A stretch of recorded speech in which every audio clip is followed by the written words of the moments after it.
প্রতিবেশীদের মাংস কাটাকাটির এমন দৃশ্য দেখে মনে হতেই পারে এটা কোরবানির ঈদের কোনো দৃশ্য, অথবা কোনো অনুষ্ঠান বাড়িতে চলছে এমন আয়োজন। তবে এসব নয়, পবিত্র ঈদ উল ফিতরকে সামনে রেখে নিজেরাই শেয়ারে গরু কিনে চলছে কাটাকাটি। এটি কুষ্টিয়ার কুমারখালী উপজেলার মাংস সমিতির উদ্যোগ। সমিতির সদস্যরা বলছেন, বাজারে গরুর মাংসের দাম বেশি হওয়ায় নিম্ন ও মধ্যবিত্ত পরিবারের সদস্যরা তা কিনতে হিমশিম খাচ্ছেন। তাই তারা ৩০ থেকে ৪০ জন মিলে একটি সমিতি গঠনের মাধ্যমে সারা বছর ৫০ থেকে ১০০ টাকা চাঁদা তুলে সেটি দিয়েই ঈদের আগে কেনা হয় গরু। এরপর কাটাকাটি শেষে সমান ভাগে ভাগ করা হয় মাংস। আমাদের সদস্য হইলে আছে ৩০ জন মতন সদস্য আছে। ২০০-র বেশি সার্ভিস ও ফিচারে লেনদেনের সব বিকাশ অ্যাপে সম্ভব।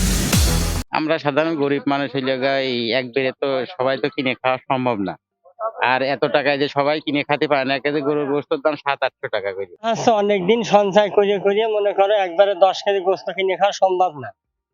এই জন্য আমরা হচ্ছে সঞ্চয় দিয়ে আমরা একবারে 10 কেজি 5 কেজি করে গোস্ত নেওয়া হয়। লাভ কি হয়, একটু ছাড়ছাই হয়, একটু কামে দামে টামে একটু পড়তাই হয়। আর গরিব মানুষের তো একবারে 10 কেজি কিনে খাওয়া সম্ভব না।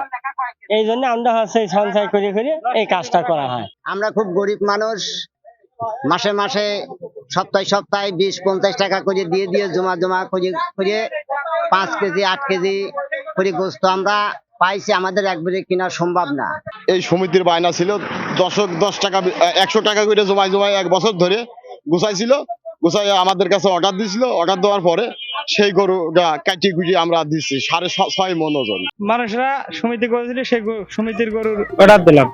জানা গেছে, বেশ কয়েক বছর ধরে দেশের বাজারে গরুর মাংসের দাম নিম্ন ও নিম্ন মধ্যবিত্ত আয়ের মানুষের ক্রয় ক্ষমতার বাইরে রয়েছে। ফলে বাজার থেকে মাংস কিনে পরিবারের সদস্যদের উৎসবের চাহিদা পূরণে ব্যর্থ হয়ে পড়ছেন পরিবারের উপার্জনকারী ব্যক্তি।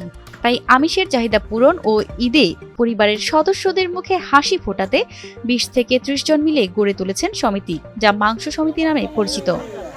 আমরা সমিতি করেছি গরিব মানুষ নিয়ে। আপনার এই সমিতি হইলে আস্তে আস্তে টাকা গুছায় এই রোজার চিহ্নিতে আমরা একবারে ভাগ করি না। চাঁদা কেউ ৫০ টাকা দেয়, কেউ ১০০ টাকা দেয়, কেউ ২০০ টাকা দেয়, এইরকম চাঁদা দেয়। ওই টাকার কোনোভাবে হইলে মাংসটা তার সেই রকম দিয়ে দেওয়া হয়। সদস্যরা প্রতি সপ্তাহে সাধ্য অনুযায়ী ৫০ থেকে ১০০ টাকা করে সমিতিতে জমা দেন। বছর শেষে যে টাকা জমা হয় তা দিয়ে ঈদের কয়েকদিন আগে থেকে চলে গরু কেনা ও কাটাকাটির প্রস্তুতি। সাধারণত ৫০ টাকা করে জমা দেওয়া সদস্যরা ৪ কেজি করে এবং ১০০ টাকা করে জমা দেওয়া সদস্যরা প্রায় ৮ কেজি করে মাংস পেয়ে থাকেন। কুমারখালীতে প্রায় ৮ থেকে ১০ বছর ধরে চলে এসেছে এমন রীতি।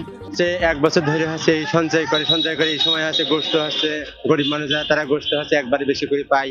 এটা তারা খায় অনেক সুবিধা পায়। এই যে আমরা একবারে কেনার মতন খাওয়াতে না, এই আনন্দের বিষয়। বাড়তি খরচ হয় বলে আমরা নিজের মতন নিজে সমিতি করি। এই যে একটা গোস্ত পাই, আমরা সবাই মিলে আমরা আনন্দভাবে ঈদের দিন আমরা খেতে পারি। সমিতি করেছে 5 কেজি করে গোস্ত পাই, এটাই আমাদের আনন্দ। মাছ ছালপাল নিয়ে খাই, হ্যাঁ, তাতে আমাদের আনন্দ উল্লাস ভালোই চলে। এই সমিতি চালু করেছি, প্রত্যেক সপ্তাহে আমি 100 টাকা করে নেই গরিব মানুষের কাছ থেকে। এবার আমি 6টা গরু দিচ্ছি। এবার হলো আমার 30 মণ। আমি প্রথমে 5 মণ থেকে শুরু করছি। এই 5 বছরের ভিতরে আমি 30 মণ গরু এবারে উঠে গেছি। কুমারখালী উপজেলায় অন্তত 200টি মাংস সমিতির আয়োজনের কথা জানালেন উপজেলা প্রাণী সম্পদ কর্মকর্তা। সমিতি যেটা আমি জেনেছি সেটা হচ্ছে ওরা বোধহয় মাস ভিত্তিক একটা টাকা রাখে, অল্প পরিমাণ। বছর শেষে একটা ভালো অ্যামাউন্ট জমে, সেখান থেকে হয়তো তারা অনেকগুলা মানুষ করে, তো পরে একটা গরু কিনে এটা জমে।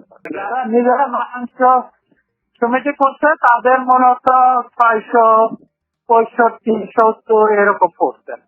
তাতে তো 250-300-র উপরে চলে যাবে। হয়তো আমার সব গ্রামে যাওয়া হয়নি, তবে আমার কুমারখালী সংলগ্ন যে গ্রামগুলো আছে তাতে দেখে এক এক গ্রামে 3-4টা করে হওয়া, তাই না? আমার গ্রাম আছে তো প্রায় 200টা।